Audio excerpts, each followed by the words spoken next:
over it. Hola, cage fighting connoisseurs. This is Kid Nate of BloodyElbow.com, joined once again by Dallas Winston, the one, the only, the lovable Dallas Winston, who's apparently lurking in a very dim, dark, scary, sad room with Chewbacca behind him or not. How are you doing, Dallas? I mean, dark and scary, I'll give you, but did you say it was a sad also room? Look, man, Actually, it's kind of sad. BJ It Penn is. just got crushed and had nothing. So the world cries with you if you're crying tonight. If you're not crying, well, screw you. We're here to talk about the Ultimate Fighter 19 finale and the retirement fight of BJ Penn. Frankie Edgar crushed him for the third time. First time he crushed him, beat him for the third time, and just a sad, sad headliner, but not a bad night of fights. I have to admit, even crusty old Nate enjoyed, especially the main card. Four straight TKO finishes, and the one fight that went to decision was two hot young flyweight prospects having a really good fight with an upset win. So, overall thoughts on the card, Dallas? Is it back to happy days, except for the sadness about BJ Penn? Well, I don't know about that. I'll take it one at a time, but this was a good event. I enjoyed it all the way through. I didn't, as you may know, I didn't catch the first two fights due to an unforeseen time Scheduling zone. snafu. Yeah, something malicious and unexpected What, which transpired which there. time zone is it you're in again? Noon. You're in the Eastern time zone, is that correct? Well, Yeah, obviously I don't and know. which Both time zones are now the or UFC events listed in? well, none of this. I mean, aren't we, They're listed in the going Eastern off? and the Pacific time zones. So Isn't it anyway, your I'm job to just keep saying. us on track and not to like Well, needle that's all what I was going to these cover for you. Live semantics? blog. The me and Brookhouse managed to live blog the first two fights for you since you were an hour late. I'm in the Central time zone. Everything's an hour off. I have to guesstimate what's going on. You, my friend, no excuse. But the headline, the top line items: Frankie Edgar demolished BJ Penn, who seemed to have nothing, looked terrible, emaciated, slow, ghastly at featherweight, too old, time to retire. Dana White was right. But in happier news, light heavyweight Corey Anderson and middleweight Eddie Gordon definitively won their Ultimate Fighter seasons and looked great in very short fights against Matt Van Buren and Diego Lima. Very entertaining. Heavyweight Derrick Lewis, the Black Beast, I love that nickname, demolished Guto Intocente. Looked good. And flyweights Dustin Ortiz and Justin Scoggins had a heck of a fight. I thought Ortiz fought the perfect game plan. I was suspecting that he would do something like that. And I don't think he derailed Scoggins. Kid's only 22. I think he's got a lot of room to improve. I think it'll be a good lesson for Scoggins, and I'm glad to see Ortiz pick up the win and get some momentum. But let's run from the bottom up. You missed light heavyweight Robert Drysdale just dismantled Keith Barish in the opening fight of the Fight Pass card. It's what we expected from Robert Drysdale, a Brazilian Jiu-Jitsu world champion with achievements not quite the level of Roger Gracie, but easily the peer of Jacare Souza or Damian Maia or Andre Galvao. Would probably be the I'm probably missing somebody, but those are three guys that come off the top of my head with comparable BJJ skills. Keith Barish, they were pitching him that he held the same regional title as Chris Weidman once held. I don't think it had the transitive property, but you didn't see that fight, so I'm not going to let you comment, Dallas. Okay. So, all right, learn your lesson. Learn your lesson. And then women's catchweight fight. This one, you missed it this week because of your birthday and various other things, but I nearly promoted our own Zane Simon from that fucking idiot Zane Simon to Zane Born Down Simon because he's so reliable about doing these shows. However, last night I was ranting about Ronda Rousey and the significance of women's MMA and how rare it is, how few women's fighters connect with the public in the way that Gina Carano and Ronda Rousey have. In fact, it's only those two, and then Chris Cyborg in sort of a negative way. He started pitching me that Alexis Dufresne, or however you say her name, Dufresne. I'm totally Dufresne. baffled by that. Huh? Dufresne. Dufresne, there you go. Had this potential. I took one look on her. At first, I was confused. I thought he meant Durandamy. What's her name? Gerard Durandamy? Jermaine Durand to me. Jermaine. It's not Gerard. I knew that was a man's name, but Gerard. I just want to Yeah. say that you just said Gerard. I just I have Yeah, it nothing was else that was worth pretty epic. repeating. Oh, and I didn't even introduce this show. If you like us, give us a like because there's a lot of jackhole morons who come onto YouTube looking for free fights, not knowing that MMA fights don't have a sixth round. It's not misleading for me to call this the sixth round because there's never going to be fisticuffs called the sixth round. There's no overtime rounds. MMA fights end with 5 rounds. So if you're looking for something for nothing, like watching the fights that you should be paying for or watching on Fox Sports 1, you're bad and wrong in the first place, and I don't care if I just misled you into watching an ad on YouTube. Eat Yeah, it, and those losers. morons don't deserve to listen to morons like us talk about important fighters like Gerard de Randami and Tyrone Carano. Exactly. Or talk about fights we haven't seen or any of the other broadcasting magic we're liable to bring. You know, today in the bathrobe review, Dallas, without anyone there to supervise me, I forgot to talk about the main event. So that's the kind Is of that really role. important though? I mean, to when you're talking about it, is You that know, I mean, I think a lot of people forgave me because some of my sideline rants were so scintillating. You know. that's Um, why? You, it has nothing to do with your ongoing trend of malfeasance. Yeah, yeah. I don't know if I must have sniffed a lot of glue in a prior life, and the brain damage is catching up with me. I don't know what Or it is, before but the event, even. it's been years. Okay, years. Actually, never did sniff glue. That is a terrible idea. I highly advise anyone not to do it. Anyway, ladies, Sarah Morris and Alex Dufresne had a it was a women's catchweight fight, first of all. Oh, the whole point of the Zane Simon thing was he was saying Dufresne had the potential to be a breakout star. No, she doesn't. One look at a Google image search, and I was like, no, the woman has a weasel face. It's not happening for her. She could be a great fighter. She could achieve a certain amount of things, but I'm talking about breakout stars. Boom, logic, Google image search, bitches. Exactly. Just like, and then anyway, this fight though, you didn't get to watch this fight either, did you? No, I'm mildly intrigued after all this big build-up and Well, background story. it was a shitty fight. I mean, it was a lot of laying in the guard, but Dufresne totally dominated the fight and should have won. However, since she came in 13, or not 13 pounds, but 8 pounds over the weight limit and had to be a catchweight fight, I didn't feel too bad when she got jobbed to the tune of a unanimous losing decision that I'm completely and utterly baffled by. But I'm not going to pretend I was glued to the screen for this fight. I saw a lot of laying in guard and a lot of mediocre performance. I just didn't care. The catchweight fight, like when you come in 8 pounds overweight, just not you're not Gina Carano, lady. Like come in on weight. Anyway, but you did see the 4-fight Fox Sports 1 preliminary card, correct? Yeah, come on, stop pandering, or I mean, I condescending just at me, gotta man. gotta let people know they're dealing with semi-pros. I mean, we Yeah, might not be professionals.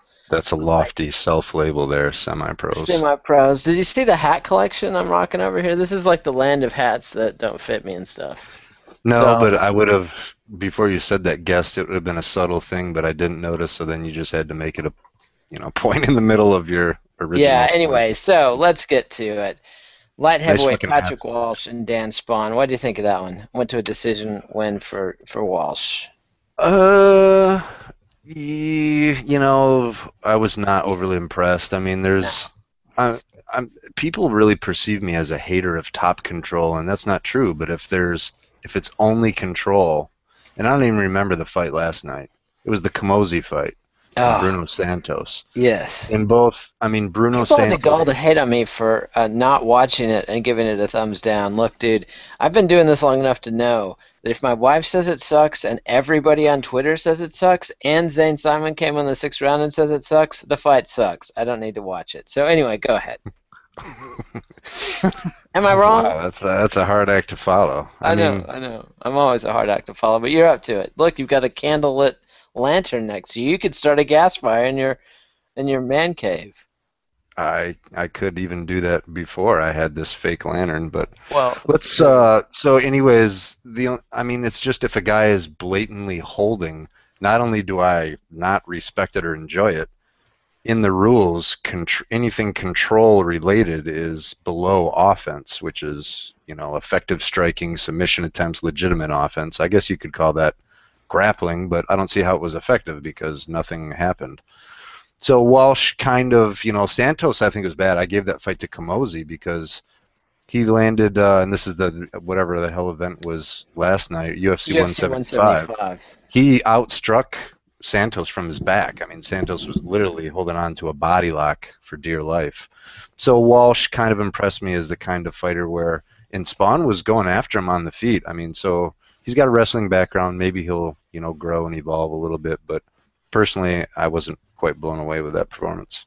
No, it wasn't much of a fight. Anyway, but lightweights Adriano Martins and Juan Manuel Puig. Martins impressed.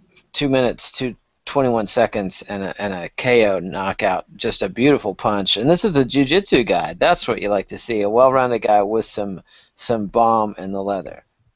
Yeah, Martin's is solid, and I mean that was that was brutality. Actually, I was surprised that Puig he took quite a few before going down because Martins was finding his chin regularly. So pretty brutal beat down there, and real impressive. Like you're saying, for him to have the grappling accolades he has, and obviously the scary stand-up. So keep your eye on that dude. That was an exciting show. I mean, admittedly, he's coming in at age 32, so he's not like there's not just a huge future, and he's got 26-7, so he's got like 33 fights under his belt already. So, but he's somebody who could hang around for a couple years in the UFC and have some fun fights. I don't see him really making a contender run. Bantamweights Leandro Issa versus Jambalik Turshin. A better fight than I expected. Turshin is a Chinese fighter. Actually, I think he's ethnically Kazakhstani or something, or not ethnic Han Chinese. Better fight than I was expecting. It was fairly entertaining. Issa got the submission win in the third round, and Turshin, he looked better than, what's the first Chinese fighter they had that was so terrible? Tiequin Zhang or Zhang. Zhang. I mean, that guy, boy. Anyway, it was much better than that, so hats off. What are your thoughts on that one? Well, Zhang would have been gone a lot earlier, but I forgot he guillotined somebody in the WEC, and that totally bought him like another 3 or 4 fight contract. I believe it was... I want to say Leonard Garcia, but I could be wrong about that. It was kind of a surprisingly decent win.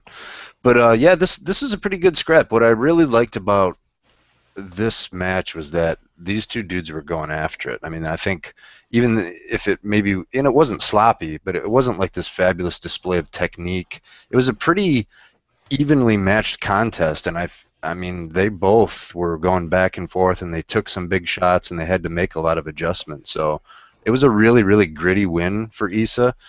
He got that point deduction too, so I think that actually might have helped him to really turn it on because he wasn't really going after his ass. He was content, and he was actually landing the better strikes in the first round. So then I think, because he's the superior grappler, he got a little too comfortable. There was a turnaround in the second, but after he lost the point, he had to really pursue his grappling game, and that's what got it for him. So it was a pretty good fight. A lot of willpower on display. Indeed. And I do need to retract the Leonard Garcia joke, which was tongue-in-cheek for the record. Jason Reinhardt, the infamous Jason Reinhardt, is the man. Oh, man. Okay, it wasn't that legit then. Sorry. Sorry, everyone. Sorry, Jason. Everyone.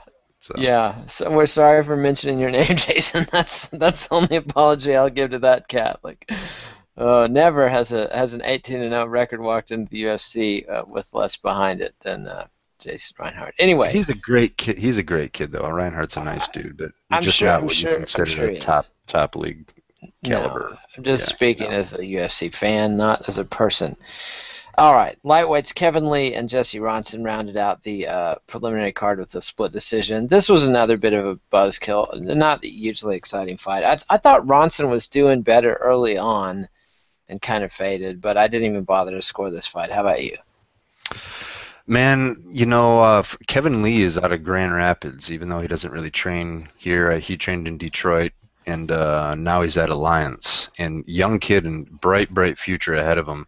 I actually like Jesse Ronson. I think he arguably won his past 2 fights, even though I can only remember one of them. But, I mean, I fucking scored this one for Ronson, too. It was close.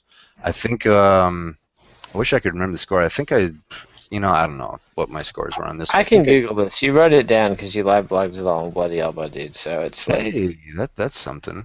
And I've got the wikis. I've got the internets. All at your disposal.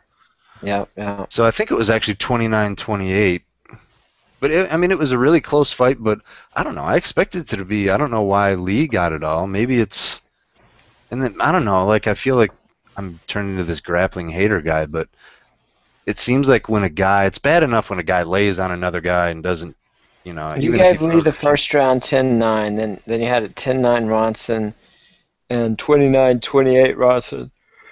So Did I you, put a you description? Usually, if it's close, did I? you said you've got it third round. I've got it 10-9 Ronson for the more effective back control, nearly got a choke, and a slight edge and effective strikes. Oh yeah, see, there you go. Yeah. Ronson was a little sharper on the feet, and even though they both had back control, Lee's was a little longer, but Ronson hopped onto back control and had his arm under the chin and was like about to, he was closer to finishing the fight. That was more effective, and I thought he was slightly more effective in the exchanges on the feet.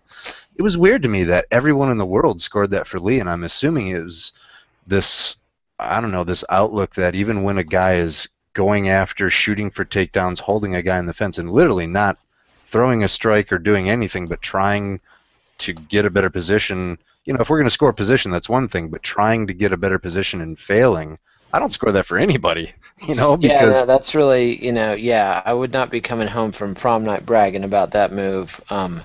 That was not a score. So yeah, I mean, not really a fight worth dwelling on. I had to make the obligatory sex joke. It's like Eugene S. Robinson and the Nazis. I mean, yeah, it's you just gonna let me shocking hang? lines like that you didn't score after prom. Hey, for the record, I did score after prom, so nearly ruined my young life and a young lady's too. So we won't go into that.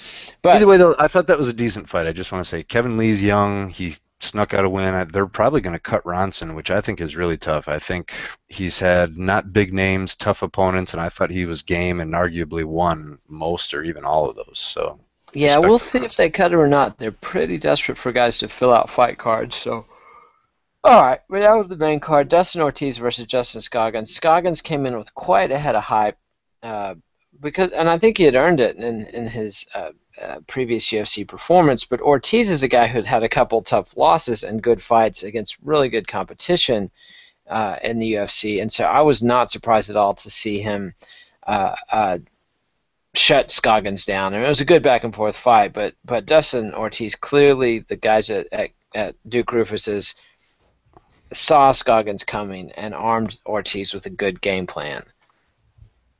That sounds like a good linguine sauce, Scoggins. Sorry, this is really bad. It's really late. We're stupid for all this stuff, but I've actually been saying that I think Dustin Ortiz, kind of like what I was saying about Ronson, like, yeah, he came in, he fought really tough guys and he lost, but I don't know if you could call him underrated, but that the dude is, I don't know, top 10, top 15 caliber. He's for real. I mean, his only So, UFC loss is to John Moraga, who had a title shot, and he beat Ray Borg. Now he's got 2 wins in a row. His first win against Jose Maria Tomei. I mean, that's probably the least impressive win in the flyweight division, but nonetheless, I think Ortiz is also handicapped because he had a sweet, sweet red fro, and I was sad to see it gone. yeah, that's right. He did kind of trim down that. It was kind Yeah, of, maybe he was getting too many Carrot Top you couldn't references. even tell he was a redhead now. It's like he was ashamed. It's like fly the flag, dude, man. I mean, But before we go down this road, I just want to say uh, this is a great fight. I mean, the it back and was forth mostly in the grappling, grappling and not so much in the striking. and I think that was Scoggins' mistake. Really, though, I mean, for the kid has like a karate background. I believe it's karate, some kind of heavy Yeah, kickboxing, striking centric background. it is. We went through this on the preview. He's got a Kempo background, Kempo, so okay. that's a pretty straight ahead karate style. And he did really well, but then the reason he rightfully got some hype behind him is he started showing all around game, excellent not only takedowns, but he flowed into his takedowns from striking. He had good transitions, good back takes. So I don't hold this. I think this was good for both guys because Oh Dustin yeah, Ortiz needed some validation that he is a solid, legit top 10, top 15 talent. I might even call him a top 10 talent at this there's not point. many that many guys in the flyweight division, so I have no problem with that. All right. So, but a good fight, and I think this was a good showing for both guys Oh, because definitely. They showed Ortiz their. Go ahead. He's really gritty and he's experienced. He's a tough matchup, and I do think Scoggins he was able to lure Scoggins into his game. The few times Scoggins was up on his feet and able to, make use of that room to throw some kicks and strikes, Ortiz just stayed at toe-to-toe range, threatened to take him down every time he tried to do something. So Yeah, he this was a good didn't fight. he didn't bait Scoggins into his game. He pressured him. He got in his face and forced him into his game. He disrupted his range. That's the thing about somebody like Scoggins who's got a fairly unconventional striking style insofar as it's a relatively pure karate style with the side stance. That throws some guys off. But somebody like Ortiz who trains with Duke Rufus is not thrown off by a karate stance, right? Like, I mean, Yeah. they see this one coming a while off, and they clearly had trained him. He did some sweet side steps to get inside and land the hooks and takedowns, and Scoggins didn't know if he was coming in to punch him in the face or coming in to go attack a leg. And I mean, Scoggins recovered and was game all the way through, but it was clearly Ortiz's fight, I thought, and I did not see it. I was surprised that one judge gave it to Scoggins. Yeah, and But that's actually a good point. I just want to jump in because if you have any kind of complex or, glamorous striking game, Duke Rufus is the coach that you want in your corner for sure. yeah. Uh, in a couple of just quick observations, the way Scoggins was swiveling for those arm bars, I mean, that dude is complete, so he is an Well, he's exciting training shooter. with the American top team. I mean, Conan Silveira in his corner might not be as slick on the striking department, but you're definitely going to be well rounded and know how to grapple and know how to wrestle and know how to strike. That's why it's a perfect fit for him Yeah. because he's a young kid, and we've seen a lot of strikers come and maybe trained with a caliber of ATT or another big camp, but they do not transition and move like Scoggins did. One other quick observation. Remember when he went for that armbar and Duke Rufus wisely told Ortiz to put his knee down in his face? Yep. That reminds me in Bellator, I think it was Jason Fisher had an armbar on David Rickles, and Rickles was kind of standing up, and he ended up stepping right on Fisher's face. And everyone, like in press row, Oopsie. we were sitting in the media, we're like, wait a minute, that's legal, right? And that's actually a really effective way to break a submission hold like that. It is a heck of a way to get out of an armbar attempt, and it shows what a good coach Duke Rufus is and what a well-rounded. He's thinking in terms of mixed martial arts. He's not a kickboxing coach who's, you know, put a veneer of striking, of grappling and takedowns on his kickboxing game. This is a complete, well-rounded camp. Obviously, the lightweight champion Anthony Pettis comes out of that camp. So, yeah, I see big things from Ortiz and Scoggins, and also, one exciting thing is these guys are young. Ortiz is 25, Scoggins is 22. They've got some fights on their resume, but they've got a big future, a long future. I look forward to seeing these guys fight again, and I look forward to seeing them both fight for the title down the road. But let's talk about heavyweights now. Derrick Lewis might have some people excited. I mean, Innocente came in off a long layoff and was fairly predictable stylistic, but bad matchup for him against the Black Beast. But Lewis looks good. Lewis is a guy I'd like to see him fight Matt Mitrione. What do you think of that? Well, I liked all of these tough fights. I think that the two coming up because they were they were a reminder that at the end of the day, everyone, especially us at Bloody Elbow, you and I, we love to talk about little technique and how intricate all the different layers of martial arts. But at the end of the day, this is a fucking fist fight, and that was the difference in both of these fights. These dudes came forward and just.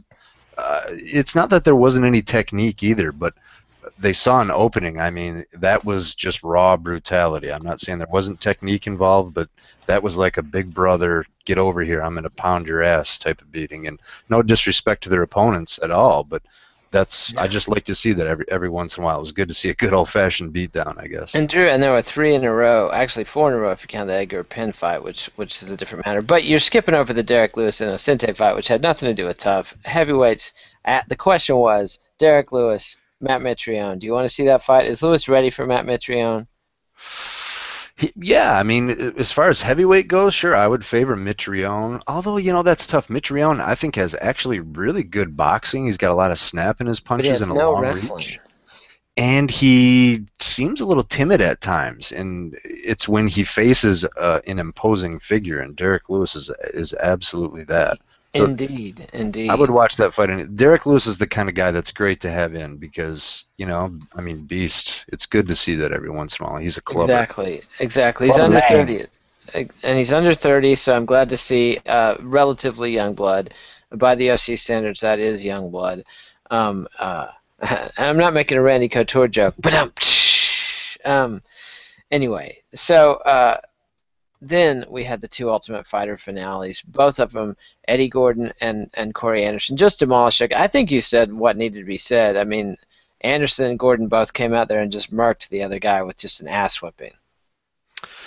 Yeah, they did. There was that made me think of another foul, but super blatant. I mean, it doesn't get any more blatant than that. I mean, a giant, sledgehammer hammer fist right clearly to the back of the head, right in front of Yves Levine.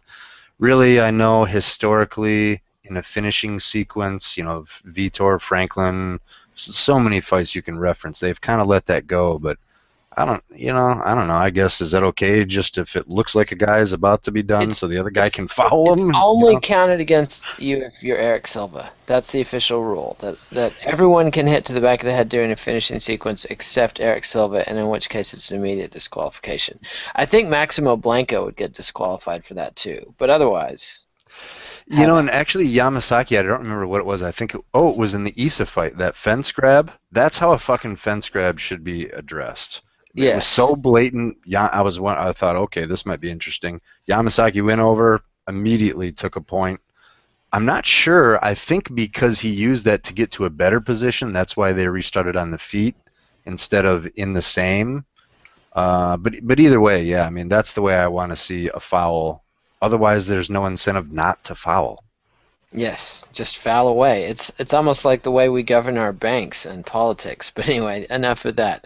Um, So, of the two guys, Eddie Gordon and Corey Anderson, who do you think has a brighter future in their respective divisions in the UFC? I mean, Corey Anderson is another Corey. Remember, Corey Hill came in with a 0-0 pro record into the UFC, and Corey Anderson is now going to enter the UFC with a 1-0 pro record, with his one win being tonight's win over Matt Van Buren.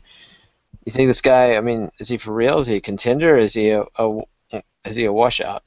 Well, I mean, I don't see how you can say anything, negative about the dude. He's He's got a the same rare name as company. Corey Hill, who was a washout. Didn't Matt Riddle do the same thing? Have his first official UFC He fight in did, and until Riddle flamed out with his reefer addiction and the demon weed, kids, it'll ruin your flamed out? lives. Um, Flamed uh, out. I see until what you did un, there. until that got to him, he was doing pretty well in the UFC. And then his problem is, of course, running his mouth.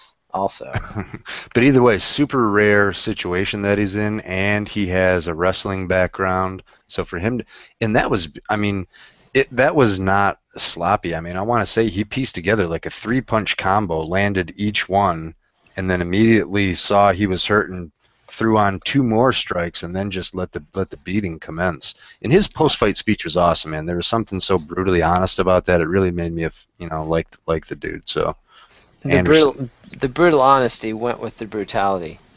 yeah, I think nicely. yeah. But now, enough about that. Let's talk about the main event. Frankie Edgar, BJ Penn. Do we really even have to say? It's just sad. Is there anything to add? I mean, There is just something I want, and I'm probably the biggest BJ Penn nut hugger around. The no, only, no, I am. yeah, but do you go out of your way to tarnish what little slash poor reputation you have just to pick BJ just because? The only fight I can't Oh, remember so picking you BJ picked by him to default was win. against Nick Diaz. Well, yeah, I always fucking, honestly, BJ Penn is one of the reasons like I'm in the sport. And he's a really cool cat. Like if you ever get a chance to meet him, like I mean, he's the fucking prodigy. It was Yeah. trippy seeing him all skinny. It reminded me of when we first saw BJ, back when he was, I don't know, 12 years old or whatever, the BJJ black belt knocking fools out. It was a But very different BJ Skinny, though. He used to be wiry, and tonight he just seemed emaciated. yeah, so I wanted to, preface that because, I do just want to point out one of my other common themes is in a fight every once in a while. I always want to like ask fighters, or I hope fighters are asking themselves, like at a crucial point or halfway through, like, what am I doing right now to win the fight? Is what I'm doing working? Do I need to change anything? That, and I think everyone I know everyone hoped to see the best of BJ Penn, but unfortunately, I think we just got to see the worst of it tonight. Oh There was yeah, not one part of his mentality or strategy that even made the slightest bit of sense. The upright stance made no sense at all. He's no. taller and longer. That actually reduced his reach, left him open for takedowns. I always point out that he's obviously an insane grappler, but he's never submitted anyone ever off his back. He No, uses his he's a top ridiculous. control grappler. He's lethally dangerous when he's He's got a top brawler. control. Like, we love BJ Penn, like the Diaz brothers, because he's got all this amazing technique, proven all these accolades, but he comes in and throws like it's a street fight. And I even said it on Twitter before, that's what he needs to do. But in every Frankie Edgar fight, he totally plays Frankie's game. He tries to stand toe to toe and get in this methodical, technical, like jousting exchange of strikes. Worst possible thing ever. And when he Yeah, was on his back, I mean, I don't know, just what was, I mean, no hip movement whatsoever. He kept getting like feet on hips or a butterfly hook that that he and did Edgar nothing actually, with. well, Edgar actually did a pretty good job of shutting that down, but I don't know, Yeah, you needed a little more than that. So it you was, saw Ricardo Alameda in Frankie's corner and out of the Renzo Gracie camp, and so BJ learned BJJ essentially from Ralph Gracie, who's Renzo Gracie's brother, so they know a lot of the same tricks. And I mean, well, yeah, BJ, of course, Almeida's a pimp, man. I mean, he yeah. goes I way mean, back. so it's I don't know.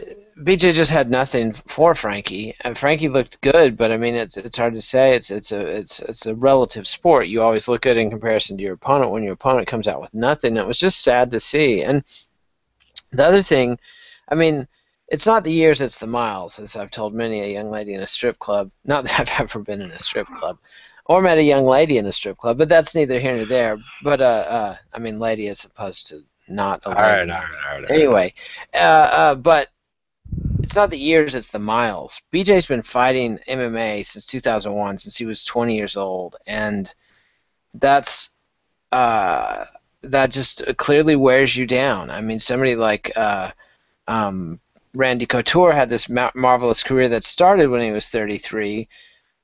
He didn't have a decade worth of ass beatings behind him when he came in, and also I would love to have seen Randy Couture subjected to rigorous blood tests throughout the duration of his career. But it's just 35 years old, and BJ Penn had nothing, no speed, no pop in his punches, no takedown defense, the famous limberness that used to let him hop on one foot across the cage while somebody like Matt Hughes or GSP tried to take him down.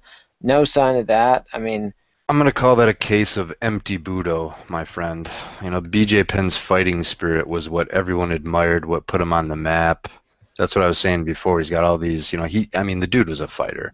And yeah, tonight, if you don't have that will and that fire that he used to have, that affects everything else. And to be honest, even though it was sad to hear BJ say I didn't belong in here tonight, that kind of explained everything. I felt like yeah. he wasn't mean, and No, and you could see that when he came in, when he walked in. I mean, remember how scary and intense and crazy he used to be when he would come into the cage? I do. I I mean, remember it well. that was a scary, intense, hot-wired little man coming in to kill fools. I mean, like the shots he landed on Kauno the first time way back at UFC 34, the knee to the face on Dean Thomas,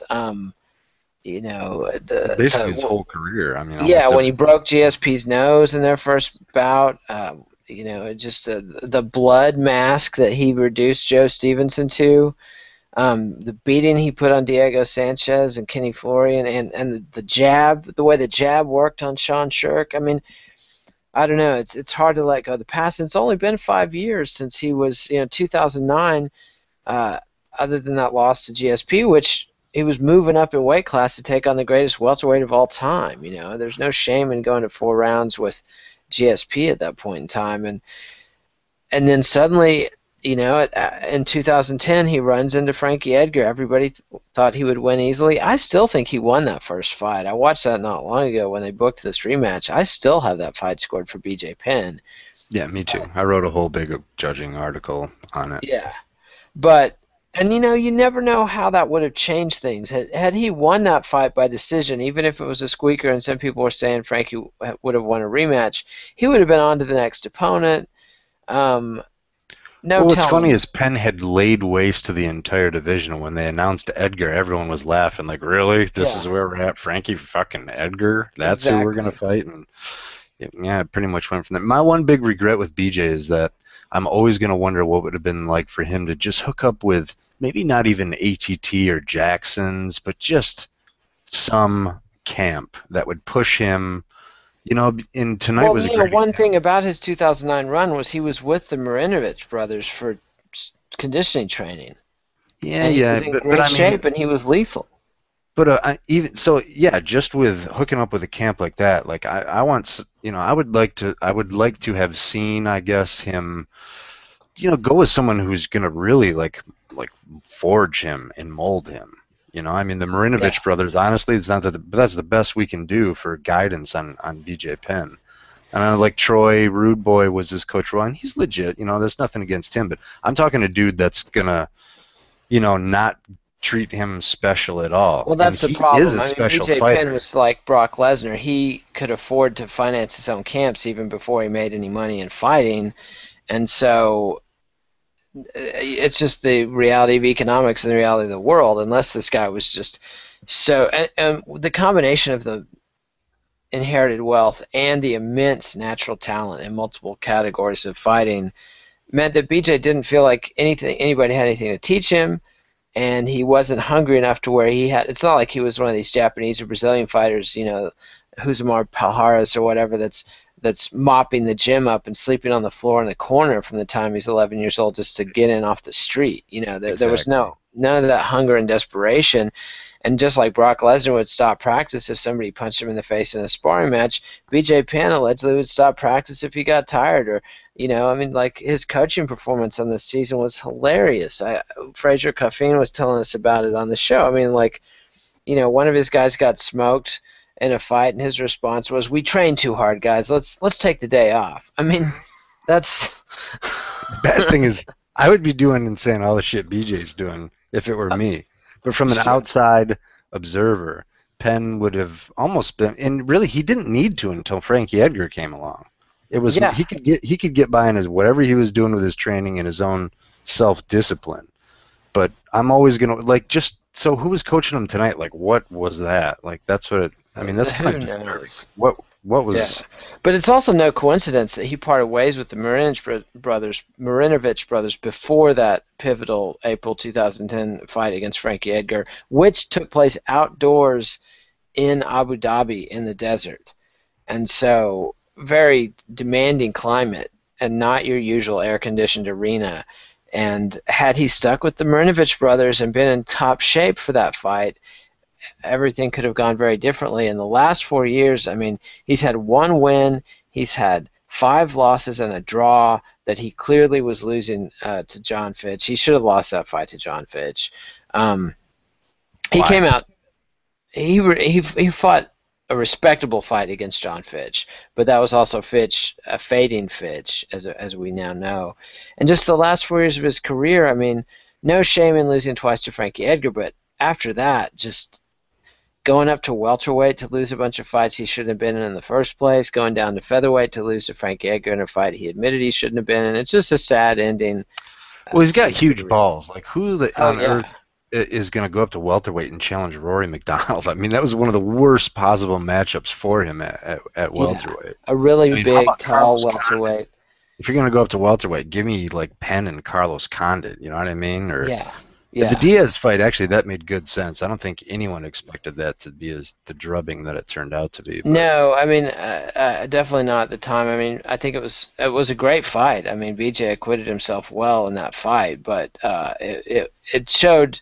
You saw BJ's power was diminished, his speed was diminished, his chin was diminished, and also that Diaz's style, BJ's style, played perfectly into the hands of Diaz because if you want to brawl and exchange with the Diaz brother, that is playing into their hands, and that's what BJ tried to do. And and when he BJ seemed to do that a little bit tonight. I mean, how many big punches just so if you're going to do this upright stance or whatever, you better either have better offense or better defense. And he had neither. I mean, Frankie was No. just blasting him through his guard. He was once again relying on his chin.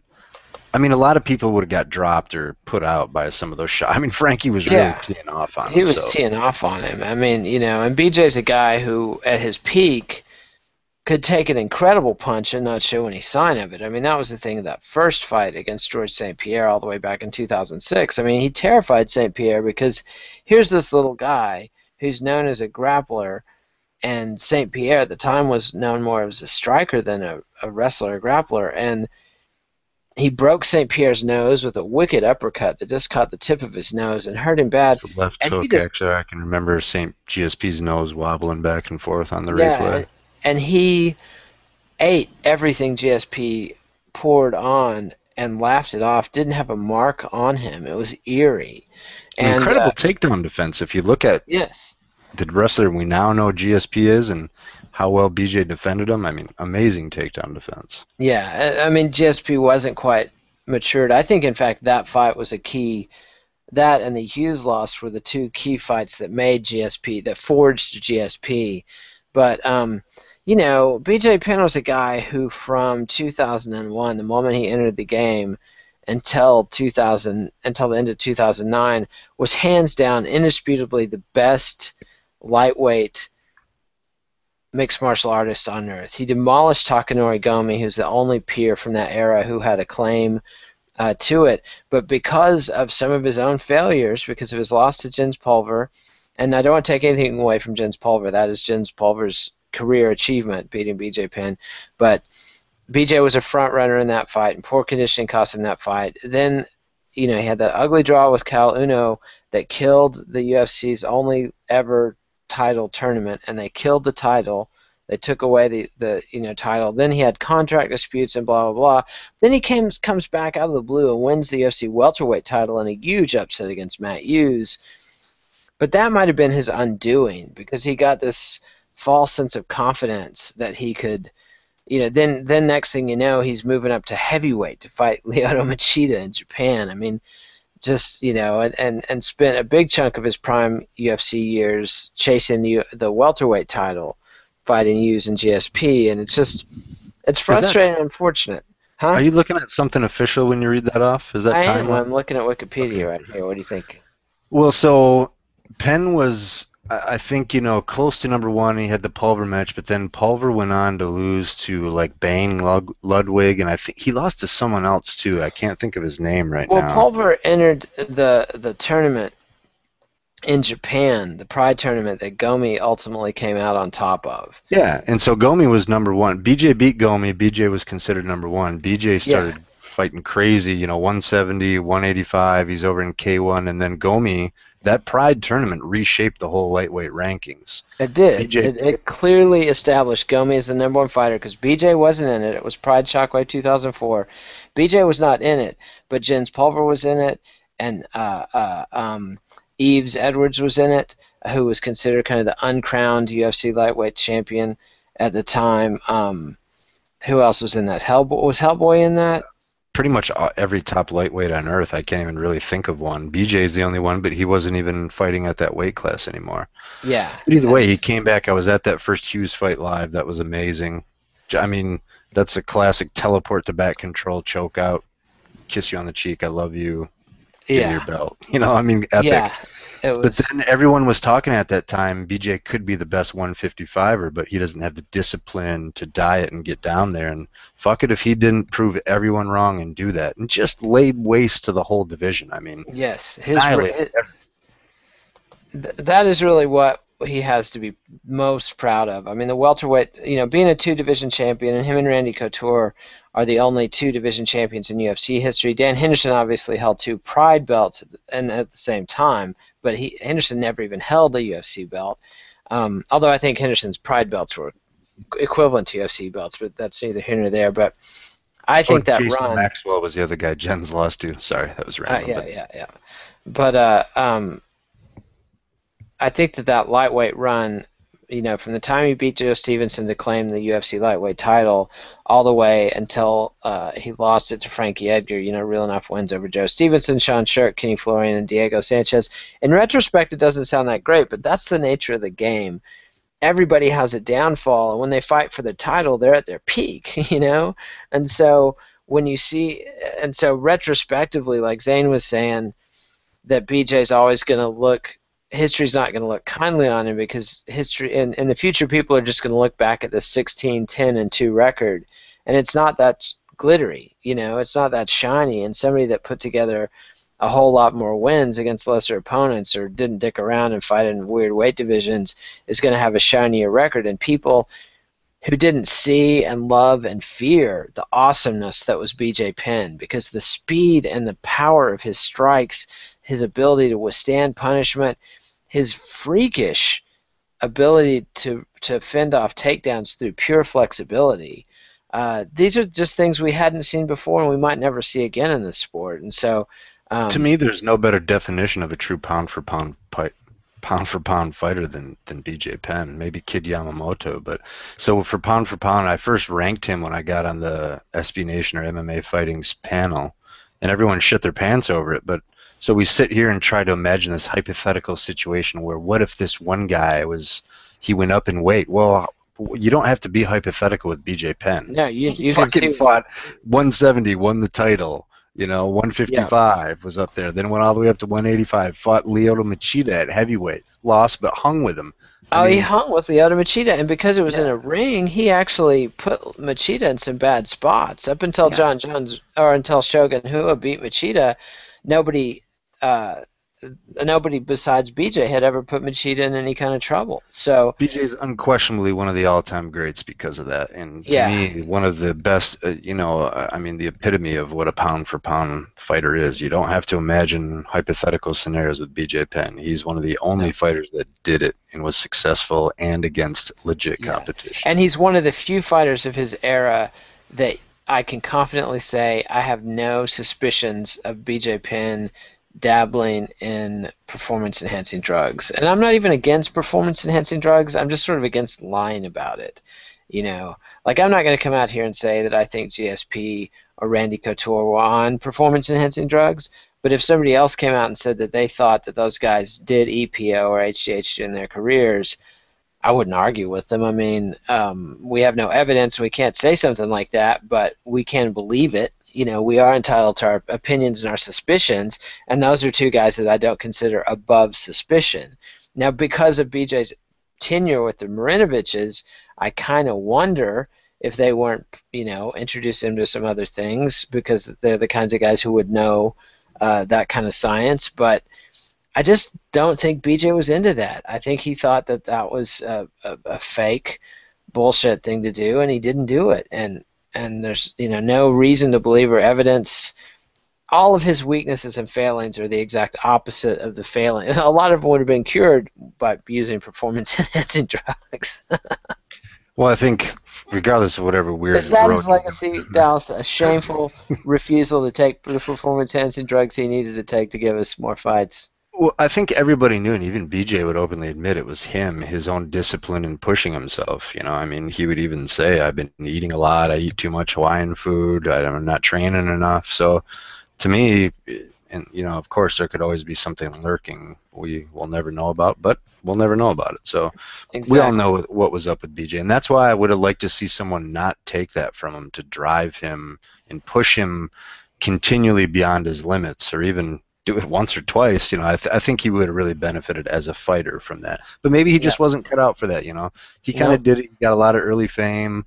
He was kind of a rock star MMA fighter, because he had a big name, mass respect from everybody. So, fuck it. I don't know. It's BJ Penn. He's his own man. I'm glad he was in here while he was. Always will love and respect him as one of the all-time greats. Sad to see him go out this way tonight, but I won't dwell on the end. I'll dwell on the overall sum of his career, which was amazing. Excellent.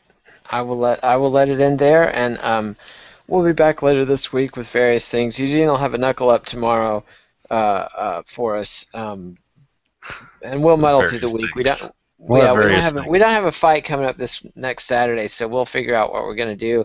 Might be fun to do a three-way with you, me, and Eugene. One thing I'd like to see is you and A three-way Connor. video for all those Three-way listening. video, a three-way video, like that's any cleaner. A three-way video of us talking. Um, Okay, yeah, thank you for the correction there. yeah, like but I would like to see you and Connor maybe do a look back at the Weidman Machida match because Zane and I were raving about it, and then some of the viewers were kind of pointing out. And it wasn't until I rewatched it this morning and then accidentally erased the fucking thing, which is why I don't want to do a show because I'd have to come up with a copy of it. I bought it legally, but my TiVo recorded it, which you're not supposed to do, but it does, so fuck it. But anyway, I realized that the drama of that fight was about the footwork, and a lot of people who didn't understand what was going on just thought Machida was running for the first 3 rounds and didn't realize that Weidman was shutting down his game. And in the 4th round, when he stopped, then suddenly you saw Machida coming back. So I would like to see you and Connor talk that through in some detail if you're interested. Yeah, given all that though, I would still say Machida was way too easy on the trigger finger to Oh, ever he have an always is. advantage. He always is. I mean, Yeah, maybe he is on that side. I don't think he always like. And Davis, remember, he was attacking Phil Davis the whole time and forcing him to back up. But it's true, but Weidman is a different beast. Anyway, but we should wrap this show up. Give us a like on this video. Subscribe to us on YouTube, MMANation.com on YouTube. Follow us at BloodyElbow.com. You can follow Dallas on Twitter at Uncle Justice. You can follow me on Twitter at KidNate. And we will be back at you. sorry. Adios, MMA aficionados. We'll see you next time. Thanks, everybody.